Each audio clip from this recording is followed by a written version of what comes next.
Tafsir Al-Azhar karya Profesor Dr. Hamka, ayat 91 hingga ayat 94 dari surah Al-An'am, surah ke-6. Bismillahirrahmanirrahim.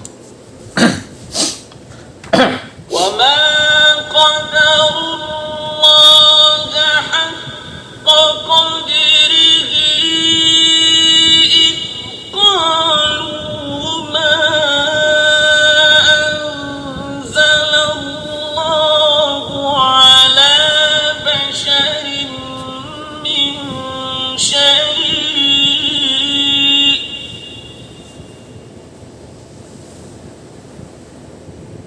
قُلْ مَنْ أَنزَلَ الْكِتَابَ الَّذِي جَاءَ بِهِ مُوسَى نُورًا وَهُدًى لِّلنَّاسِ تَجْعَلُونَهُ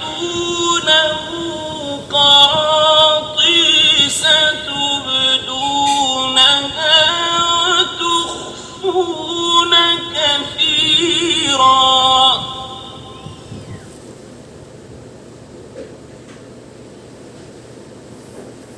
وَتُخْفُونَ كَثِيرًا وَعُلِّمْتُم مَّا لَمْ تَعْلَمُوا أَنتُمْ وَلَا آبَاؤُكُمْ قُلِ اللَّهُ ثُمَّ ذَرْهُمْ فِي خَوْضِهِمْ يَلْعَبُونَ. Ayat 91. Dan tidaklah mereka menilai Allah dengan sebenar-benar penilaian. Seketika mereka berkata, tidaklah Allah menurunkan sesuatu kepada manusia. Katakanlah, siapa yang telah menurunkan kitab yang telah dibawa oleh Musa sebagai cahaya dan petunjuk bagi manusia, yang kamu jadikan dianya kertas, kamu terangkan akan dia dan kamu sembunyikan yang lebih banyak, dan telah diajarkan kepada kamu apa yang tidak kamu ketahui dan tidak pun diketahui oleh bapa-bapa kamu. Katakanlah Allah. Kemudian itu biarkanlah mereka itu bermain-main dalam kesesatan mereka.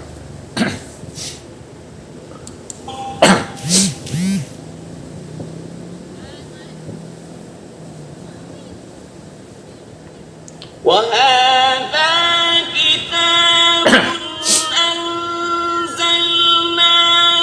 مُبَارَكٌ مُصَدِّقُ الَّذِي بَيْنَ يَدَيْهِ وَلِتُنذِرَ أُمَّ الْقُرَىٰ وَمَنْ حَوْلَهَا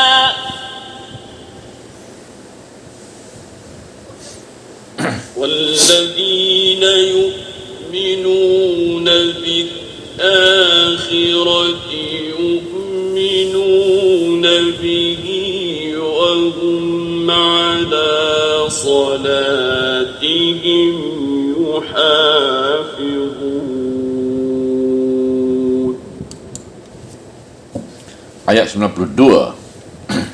Dan inilah kitab yang telah kami turunkan itu, yang bahagia, yang membenarkan apa yang ada sebelumnya, untuk memberi peringatan keras pada Ummul Qura dan orang-orang yang ada di sekitarnya.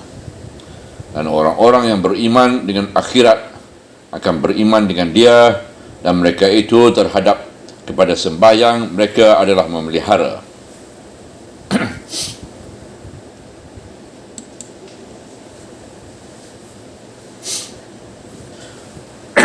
وَمَنْ أَظْلَمُ مِمَّنِ افْتَرَىٰ عَلَى اللَّهِ كَذِبًا أَوْ قَالَ أُوحِيَ إِلَيَّ وَلَمْ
ayat 93. Dan siapakah yang lebih zalim daripada orang yang membuat-buat dusta atas nama Allah, atau dia berkata, telah diwahyukan kepadaku, padahal tidaklah diwahyukan kepadanya sebuah pun. Dan orang yang berkata, akan aku turunkan seperti apa yang diturunkan oleh Allah. Dan alangkah ngerinya kalau engkau melihat orang-orang yang zalim itu dalam sakaratul maut, sedangkan malaikat mengulurkan tangan mereka, keluarkanlah nyawa-nyawa kamu.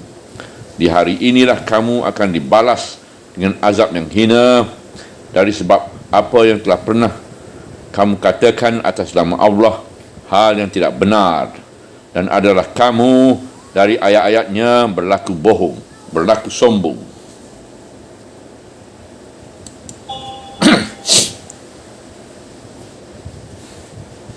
وَلَقَدْ جِئْتُمُونَا فُرَادَىٰ كَمَا خَلَقْنَاكُمْ أَوَّلَ مَرَّةٍ وَتَرَكْتُم مَّا خَوَّلْنَاكُمْ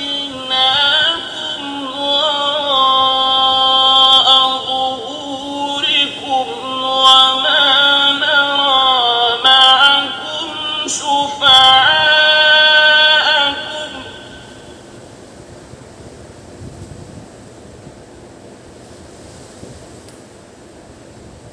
وَمَا نَرَىٰ مَعَكُمْ شُفَعَاءَكُمْ الَّذِينَ زَعَمْتُمْ أَنَّهُمْ فِيكُمْ شُرَكَاءُ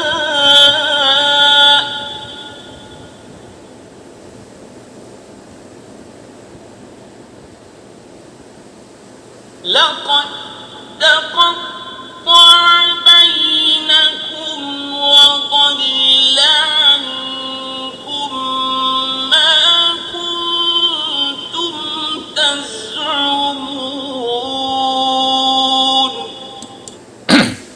Ayat 94. Dan sesungguhnya kamu akan datang kepada kami sendiri-sendiri sebagaimana telah kami jadikan kamu pertama kali, dan telah kamu tinggalkan apa yang telah kami berikan kepada kamu di belakang punggungmu, dan tidak kami melihat ada berserta kamu orang-orang yang akan melepaskan kamu yang kamu anggap bahawa mereka itu pada kamu sebagai sekutu-sekutu Allah. Sesungguhnya telah terputuslah di antara kamu dan telah menyesatkan kamu apa yang kamu anggap itu.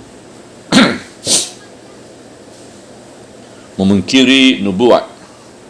Setelah demikian panjang lebar, Allah menerangkan dengan perantaraan Rasulnya tentang 18 utusan Allah bagi kebahagiaan manusia, diberi kitab dan hukum dan nubuat, termasuk di antara rasul-rasul yang diberi ulul amri. Termasuk di antara rasul-rasul juga disebut ulul amri.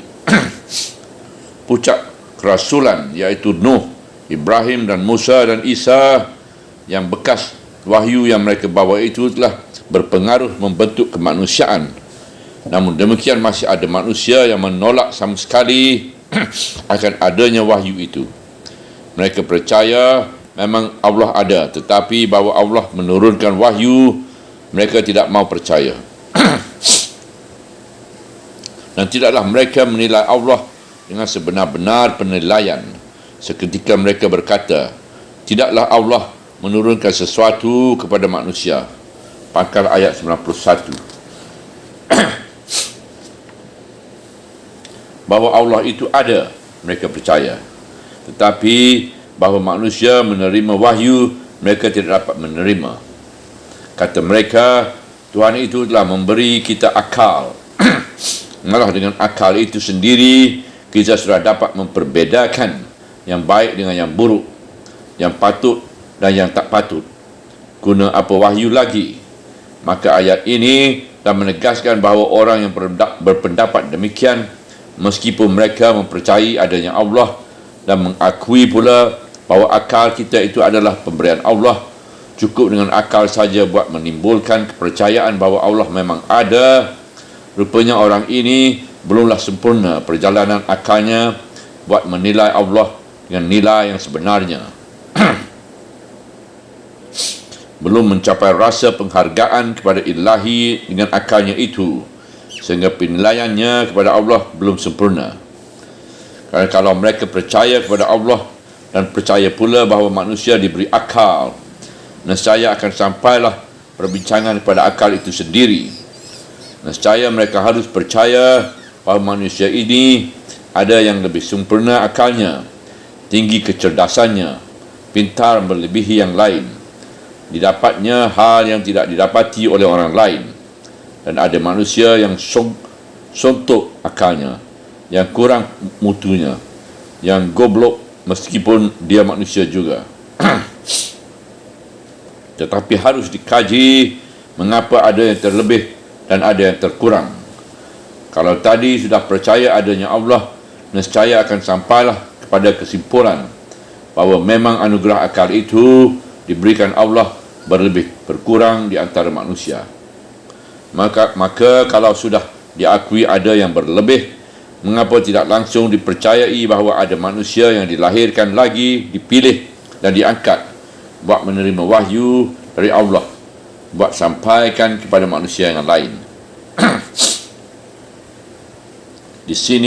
Disinilah dipastikan bahawa orang yang tidak mempercayai wahyu itu belumlah mendalam kepercayaannya kepada adanya Allah dengan pertimbangan yang cerdas.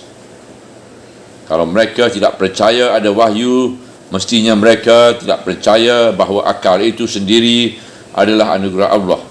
Dan selanjutnya percumalah kepercayaan mereka akan adanya Allah. Kaum deisma atau rasionalis yang dipelopori oleh Voltaire di Perancis di akhir abad ke-18 percaya akan adanya Allah. Menurut mereka, adanya Allah itu adalah sesuai dengan akal murni manusia. Tetapi golongan ini tidak percaya akan adanya manusia menerima wahyu. Sehubungan dengan ini, golongan ini pun tidak percaya bahawa Al-Masih adalah anak Allah. Tentang mereka menolak Al-Masih sebagai Allah atau anak Allah menyebabkan mereka dikutuk oleh gereja. Tetapi pendapat mereka bahawa tidak ada wahyu teranglah menunjukkan bahawa penilaian golongan ini kepada Allah belum sempurna. Mereka memandang bahawa rasul-rasul itu hanyalah orang-orang besar atau jinius saja, bukan dapat wahyu. Kalau ingin hendak mengetahui betapa pendapat filosof Islam sendiri tentang kemungkinan manusia beroleh wahyu dari Allah, baiklah kita pelajari filsafah Al-Farabi. Beliau telah mengemukakan dalil-dalil filosofis tentang wahyu untuk manusia yang terpilih, iaitu Mustafa. Katakanlah, siapa yang telah menurunkan kitab yang telah dibawa oleh Musa sebagai cahaya dan petunjuk bagi manusia, yang kamu jadikan dianya kertas, kamu terangkan akan dia dan kamu sembunyikan yang lebih banyak, dan telah diajar kepada kamu apa yang tidak kamu ketahui dan tidak pun diketahui oleh bapa-bapa kamu. Kalimat ayat ini menjadi perbincangan panjang lebar di antara ahli-ahli tafsir, dan ayat inilah salah satu ayat yang menimbulkan khilafiyah di antara ahli tafsir tentang surat Al-An'am yang dikatakan sekaligus semuanya diturunkan di Makkah. Sebab itu, maka beberapa ahli tafsir mengatakan bahawa ayat ini adalah terkecuali dia diturunkan di Madinah. Buktinya ialah kerana dia ditujukan kepada Yahudi. Sebab tersebut Taurat yang diturunkan kepada Nabi Musa. Tapi datang bantahan dari sepihak lagi. Kata mereka, tidak mungkin ini mengenai Yahudi Madinah. Sebab orang Yahudi tidaklah termasuk golongan yang tidak mempercayai wahyu, sebagai yang dinyatakan di pangkal ayat. Setelah menilik beberapa penafsiran, maka Syahib Al-Manar, Syed Rashid Rida mengambil kesimpulan demikian. Ayat ini turun di Mekah, tetap dalam rangka surah Al-An'am yang sekaligus turunnya di Mekah. Adapun juga tersebut Yahudi di sini bukanlah kerana ayat ini turun di Madinah, melainkan kerana orang Quraisy mengutus beberapa orang ke Madinah bertanya kepada orang Yahudi tentang Nabi Muhammad SAW, sebagaimana yang telah diterangkan juga seketika mentafsir ayat 20, bahawa musyrikin mengirimkan utusan ke Madinah pergi bertanya kepada mereka, sebagai di waktu itu orang musyrikin memandang ahli kitab memang lebih ahli dan ada tempat bertanya. Mereka kirim utusan pergi bertanya kepada orang Yahudi di Madinah. Lalu pendeta-pendeta Yahudi itu memberikan keterangan bahawa kitab yang sah diturunkan Allah hanyalah kitab Taurat, khusus untuk orang Yahudi saja. Adapun manusia lain tidak ada yang diberi kitab dan tidak akan sampai derajat mereka sebagai yang dicapai oleh Musa. Dengan kesimpulan ini, bahawa ayat ini adalah pertanyaan kepada kaum musyrikin Makkah itu.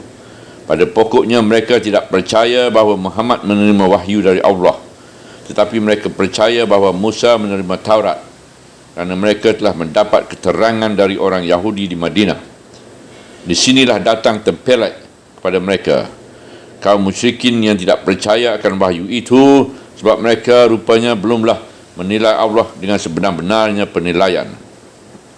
Ini sebabnya ditanyakan siapa yang telah menurunkan kitab yang telah dibawa oleh Musa itu.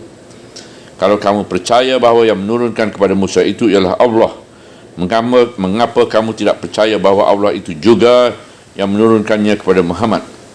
Sedang kitab yang diturunkan kepada Musa itu telah memberikan bekas, telah memberi cahaya dan petunjuk kepada manusia Bani Israel, sehingga mereka tidak lagi diperbudakkan oleh Fir'aun dan tidak lagi menyembah berhala dan menyembah Fir'aun. Dan kitab Taurat itu telah kamu jadikan kertas, iaitu telah kamu catatkan hitam di atas putih, sehingga sewaktu-waktu dapat kamu bacakan isinya kalau orang bertanya. Lalu kamu terangkan sebagainya dengan jujur, dan kamu sembunyikan sebagaimana kalau dirasakan yang akan merugikan kamu. Sedang yang kamu sembunyikan itu lebih banyak, dan di antara yang disembunyikan itu ialah yang berkenaan dengan nubuat Rasulullah SAW. Siapa yang menurunkan Taurat kepada Musa itu? Sekarang datang pula wahyu kepada Muhammad SAW. Di dalamnya diajar kepada kamu apa yang selama ini tidak kamu ketahui dan tidak juga diketahui oleh bapa-bapa kamu, yang lebih menyempurnakan akan wahyu yang telah lalu itu. Siapa pula yang menurunkan wahyu kepada Muhammad ini? Katakanlah Allah. Maka kalau kamu percaya bahawa Musa telah menerima Taurat, sayugianya kamu pun percaya bahawa Al-Quran itu sama-sama turun dari satu sumber, iaitu Allah. Kalau kamu tidak suka mempercayainya, nyatalah kamu boleh menilai Allah. Kamu boleh menilai Allah dengan sebenar-benar penilaian.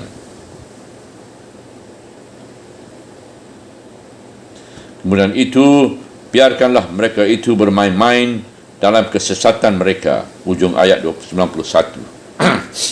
Penutup ayat ini menyuruh biarkan mereka bermain-main, berlalai-lalai dalam kesesatan. Ialah sebab-sebab hujah yang mereka kemukakan sudah dihambat dan dipatahkan, namun mereka tetap dalam kesesatan juga. Orang-orang sudah menjawab dengan sungguh-sungguh, namun mereka setelah menerima jawapan masih tetap bermain-main juga. Nescaya bisa sakit hati Rasulullah melihat sikap mereka. Sebab itu Allah memberi peringatan, biarkan sajalah mereka bermain-main dan dalam kesesatan itu. Dan engkau sendiri, wahai Rasul, teruskanlah kewajipanmu menyampaikan. Dan inilah kitab yang telah kami turunkan itu, pangkal ayat 92, iaitu Al-Quran, wahyu ilahi, alamat dari ketinggian rahmat ilahi bagi manusia, dan alamat pula dari kecerdasan setengah manusia yang dipilih Allah untuk menampung wahyu itu, yang bahagia atau menggenapkan dan tidak berselisih baik dengan Taurat ataupun dengan Injil atau dengan Zabur dan suhuf yang lain.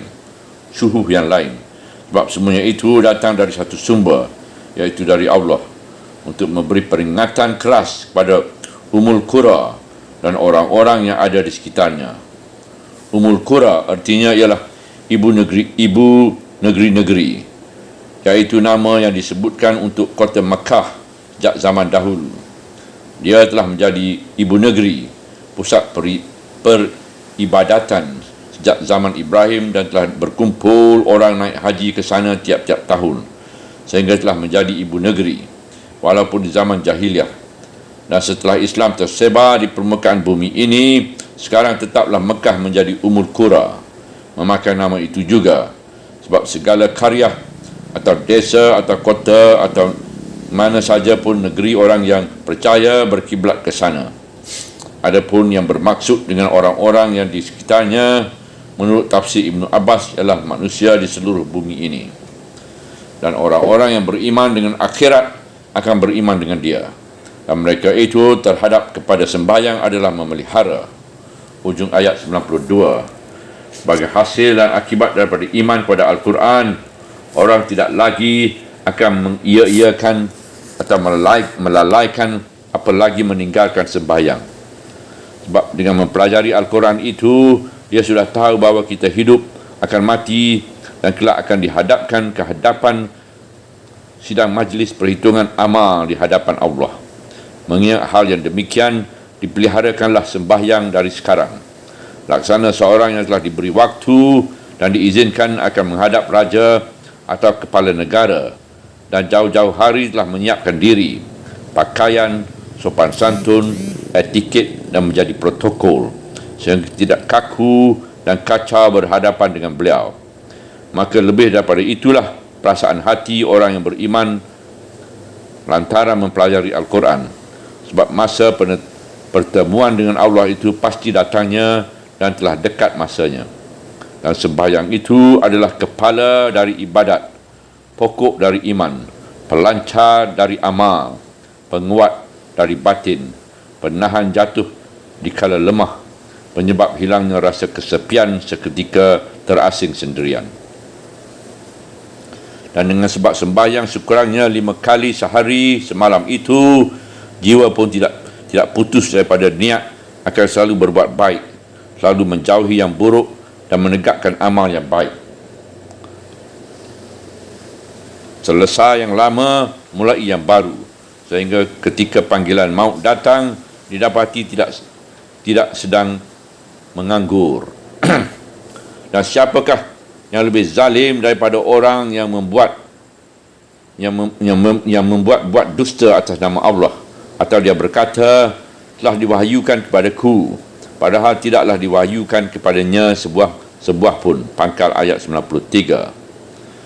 Kalau datang bunyi pertanyaan siapakah yang lebih zalim, artinya ialah bahawa tidak ada lagi kezaliman yang melebihi itu, iaitu membuat-buat atau mengarang-ngarang dusta di atas nama Allah. Dusta yang dikarang atas nama Allah ialah jika yang lain dipersekutukan dengan Allah atau dikatakan bahawa Allah beranak. Maka segala kepercayaan yang berwujud syirik adalah dusta besar dan kezaliman. Dikatakan dusta sebab apabila orang yang berkepercayaan yang demikian ditanya benar-benar apa sebab mereka persekutukan yang lain dengan Allah, mereka tidak dapat memberikan jawapan yang masuk akal atau yang keluar daripada akalnya yang jujur. Itu sebab maka syirik dipandang sebagai kezaliman puncak yang tidak ada di atasnya lagi. Dan semacam kezaliman lagi ialah mendakwakan dirinya sebagai Nabi pula, mengatakan bahawa dirinya pun mendapat wahyu daripada Allah, padahal dia tidak ada menerima wahyu. Itulah Nabi palsu, sebagai Musalmah Al-Kazab, pendusta besar, atau Aswad Al-Ansi, atau seorang perempuan yang mengakui dirinya jadi Nabi pula bernama Sajjah binti Haris. Orang-orang seperti ini mencuba-cuba pula mengarang-ngarang wahyu, tetapi dimuntahkan oleh orang-orang Arab yang kadang-kadang orang yang bukan mengakui jadi Nabi lebih sanggup mengeluarkan kata yang lebih fasih dari itu. Di setiap zaman ada saja orang yang mengakui dirinya menjadi Nabi, mendapat wahyu dan mencuba mengarang kata-kata yang dikatakan wahyu. Tetapi selalu ternyata kepalsuan mereka. Di zaman dekat kita ini terkenal 3 orang yang mengakui dirinya jadi Nabi. 2 orang dari Iran, iaitu yang menggelarkan dirinya Al-Bab, yang pengikutnya disebut oleh kaum Babian. Kedua, Mirza Ali Muhammad, yang disebut mereka Bahaullah, dan pengikutnya disebut orang kaum Bahai. Seorang lagi di Qadian, Hindustan, bernama Mirza Ghulam Ahmad, dan pengikutnya disebutkan kaum Ahmadiyah. Orang-orang itu mengakui mendapat wahyu, padahal sesudah Muhammad SAW tidak ada lagi wahyu nubuat turun, dan tidak ada lagi Nabi sesudah Muhammad SAW, kecuali wahyu yang diturunkan kepada lebah. Dan orang yang berkata, akan aku turunkan seperti apa yang diturunkan oleh Allah, iaitu orang-orang yang tidak percaya keistimewaan wahyu dan berkata bahawa mereka sanggup pula menyusun kata-kata yang sama fasihnya dan sama dalam isinya dengan wahyu. Mereka berani mengatakan bahawa wahyu-wahyu yang diterima oleh Nabi Muhammad SAW itu hanyalah kata karangan Muhammad SAW sendiri. Mereka pun sanggup mengarang kata yang sama ataupun melebihi dari itu. Tetapi kemudian ternyata setelah kata karangannya itu dikeluarkan, keluar biasaannya baik menandingi Al-Quran, apatah lagi akan melebihinya. Arti wahyu. Kita sebutkan di sini bahawasanya sesudah Rasulullah wafat atau sesudah ayat penghabisan daripada Al-Quran, wahyu ilahi tidak turun lagi ke dalam dunia ini. Jibril tidak datang lagi membawa wahyu kerana tidak ada lagi Nabi sesudah Muhammad SAW. Memang wahyu itu bisa juga bererti ilham. Orang yang mengerti bahasa Arab tahu bahawa wahyu itu juga berarti ilham. Tetapi sahabat-sahabat Rasulullah SAW dan ulama-ulama salaf telah sependapat bahawa wahyu sebagai yang dibawakan Jibril kepada rasul-rasul itu tidak akan datang lagi. Tapi wahyu yang bererti ilham selalu datang, bukan saja kepada manusia, bahkan juga kepada lebah. Dalam surah 16 An-Nahl ayat 68 dan ayat 69 dituliskan sejelas-jelasnya bahawa lebah pun telah diberi wahyu oleh Allah agar membuat sarang di pohon-pohon atau di singgap-singgap rumah yang tinggi, dan Allah telah mewahyukan kepada lebah itu agar dia makan atau mencari buah-buahan dan kembang-kembang, dan dia pun diwahyukan agar menempuh jalan yang telah ditentukan oleh Allah. Sudah terang bahawa wahyu di sini berarti insting atau naluri yang telah dianugerahkan Allah kepada lebah, sehingga dia mengeluarkan madu manisan menjadi ubat bagi manusia. Dalam bahasa Arab biasa juga dipakai orang kalimat wahyu itu dengan arti ilham. Seorang pujangga Mesir, Mustafa Shadiq, menerbitkan buku kumpulan karangan-karangannya.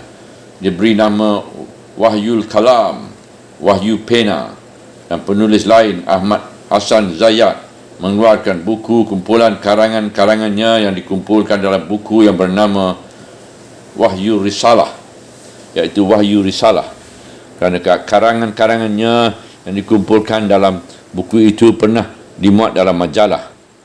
Maka tidak adalah niat dalam hati kedua penjaga Islam itu mendakwakan bahawa kedua buku itu wahyu sebagai yang diterimakan Nabi-Nabi dibawa oleh Jibril, dan tidak ada pula pembaca yang salah faham lalu menyangkakan bahawa kedua kitab itu sebab bernama wahyu menjadi kitab suci.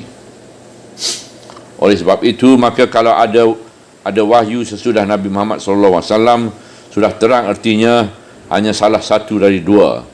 Pertama, ilham syair, baik berupa puisi atau prosa, iaitu ilham insting yang didapat oleh ahli-ahli fikir dan pujangga dan penyair, atau insting sebagai yang dianugerahkan Allah kepada lebah mencari bunga, tempua membuat sarang, jaletik mengangkut makanan buat anaknya, ayam melindungi anak-anaknya di bawah sayapnya.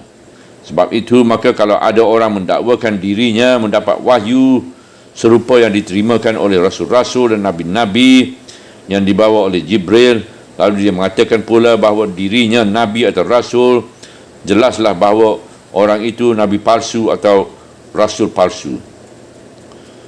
Dan orang yang bernama Al-Bab atau pengikut dia Babiyah, Bahullah yang pengikut dengan Bahaiyah, dan Mirza Ghulam Ahmad dan pengikut yang bernama Ahmadiyah itu adalah nabi-nabi palsu dan rasul-rasul palsu.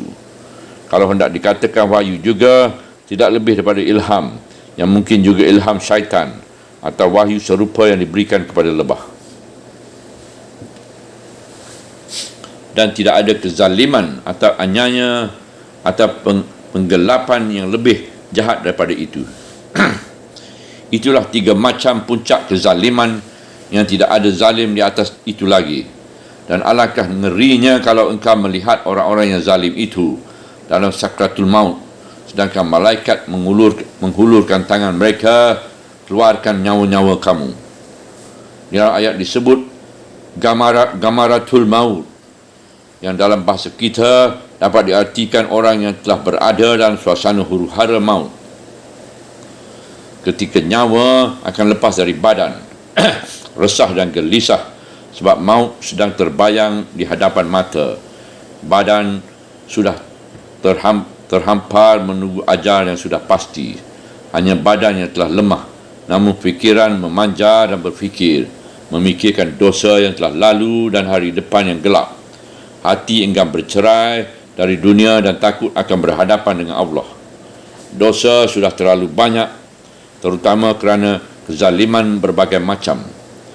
Ketika itulah malaikat mengulurkan tangan yang ngeri dan menakutkan. Orang yang berada kiri kanan tak melihat, tetapi dia sendiri melihat, sebab nyawanya mulai terlepas sedikit ke sedikit dari kongkongan badan. Lalu dia berkata, keluarkanlah nyawa kamu. Hai, tinggalkanlah badanmu. Waktumu sudah datang. Maka mau atau tidak mau, nyawa itu pun keluarlah dari badan dalam keadaan kusut masa. Penderitaan rohani lebih hebat dari jasmani sampai masuk ke alam kubur. Maka datanglah peringatan. Di hari inilah kamu akan dibalas dengan azab yang hina dari sebab apa yang telah pernah kamu katakan atas nama Allah, hal yang tidak benar, dan adalah kamu dari ayat-ayatnya berlaku sombong.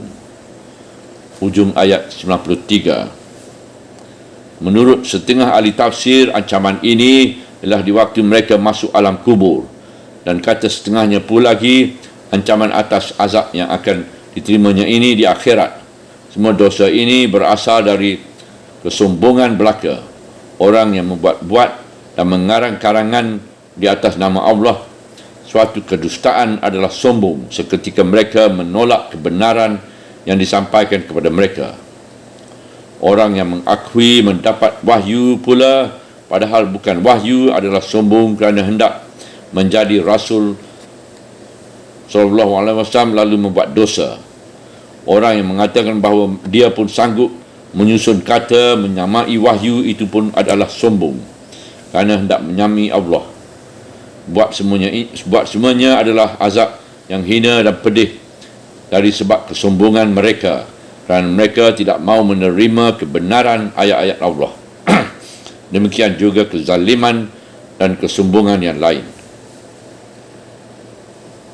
Lalu Allah menceritakan dari hal nasib orang-orang yang sombong itu kelak. Dan sesungguhnya kamu akan datang kepada kami sendiri-sendiri, sebagaimana telah kami jadikan kamu pertama kali. Pangkal ayat 94.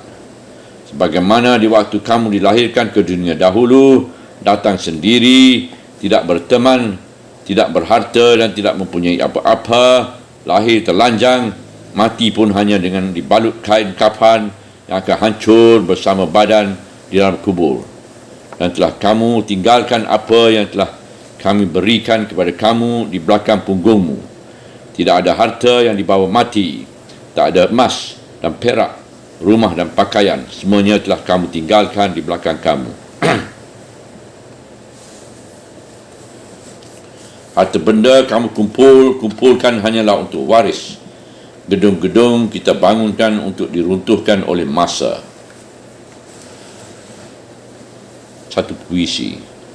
Dan tidak kami melihat ada berserta kamu orang-orang yang akan melepaskan kamu. Orang yang akan melepaskan kamu, iaitu syafaat, dan orang-orang yang memberi syafaat yang akan memohonkan kepada Allah supaya dia dibebaskan dari azab. Kerana menurut kepercayaan orang mempersekutukan yang lain dengan Allah, baik berhala atau sesama manusia atau kuburan, orang keramat, semuanya itu mereka sembah, mereka puja kerana mengharapkan bahawa semuanya itu akan membela mereka di akhirat. Maka pada saat itu, selain datang kepada Allah seorang diri, tidak ada pangkat lagi, tidak ada harta dan kekayaan, pun tidak ada berhala-berhala atau orang-orang keramat atau kubur itu yang datang menemuinya. Sebatang kara, tak ada harta, tak ada teman dan tak ada pembela. Yang kamu anggap mereka itu pada kamu sebagai sekutu-sekutu Allah.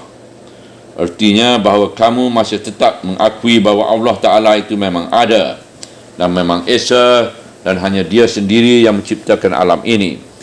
Dasar kepercayaan itu memang ada padamu yang dinamai Tauhid Uluhiyah.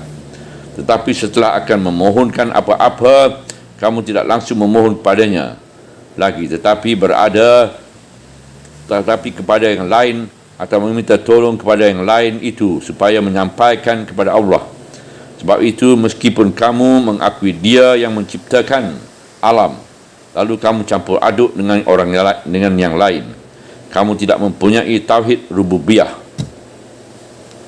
Sesungguhnya telah terputuslah di antara kamu, bukan saja lagi putus hubungan dengan harta benda dan keluarga yang dicintai, hubungan dengan berhala yang disembah dan kubur yang dipuja, dengan manusia atau dukun atau guru yang dianggap akan jadi penolong, itu pun telah putus pula.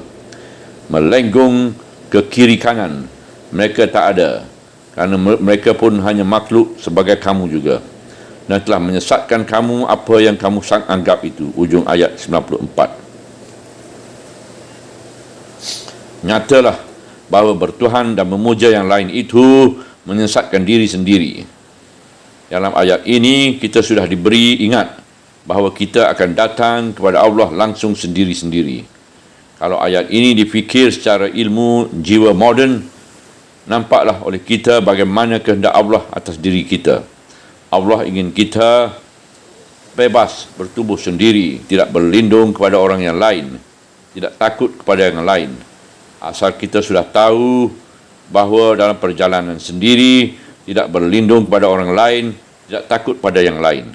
Asal kita sudah tahu bahawa dalam perjalanan sendiri itu, tujuan kita sudah nyata, iaitu Allah. Allah pun ingin kita datang dengan tidak usah ditemani orang lain, dan tidak perlu ditemani orang lain, kerana Allah lebih tahu siapa kita. Kalau hal ini sudah jelas, tidaklah kita akan merasa canggung lagi, walaupun terpisah dengan segala nikmat yang pernah diberikan kepada kita di kala hidup. Walaupun pangkat tinggi, berpengaruh, gedung indah, harta kekayaan yang berlimpah-limpah, anak keluarga, anak dan isteri, mobil mengkilap. Sebab semuanya itu hanya nikmat sementara saja dari Allah yang akan kita temui itu. Tidak ada artinya nikmat itu semuanya jika dibandingkan dengan kesempatan yang akan kita hadapi, iaitu bertemu dengan yang memberikan nikmat. Dan kalau kita lulus dari perhitungan dosa dan pahala, maka ganti yang akan kita dapat di syurga jauh lebih penting dan lebih berharga daripada apa yang kita tinggalkan di dunia ini. Subhanallah, walhamdulillah, wala ilaha illallah, wallahu akbar, wala hawla wala quwata illa billahil aliyyil azim, wala hawla wala quwata illa billahil aliyyil azim, wala hawla wala quwata illa billahil aliyyil azim.